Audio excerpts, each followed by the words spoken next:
You ask Tiger to solve. This deals with linear equations with one unknown. The final result is x equals 39/11. Let's solve it step by step. Group all x terms on the left side of the equation. Subtract 8x from both sides.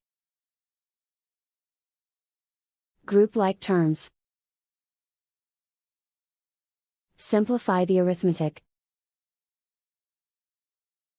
Group like terms. Simplify the arithmetic. Group all constants on the right side of the equation.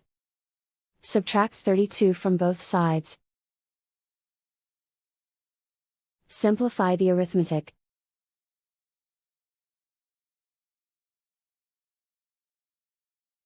Isolate the x. Divide both sides by -11. Cancel out the negatives.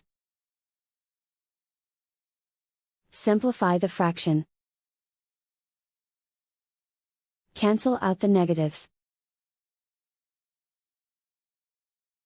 And so the final result is x equals 39/11.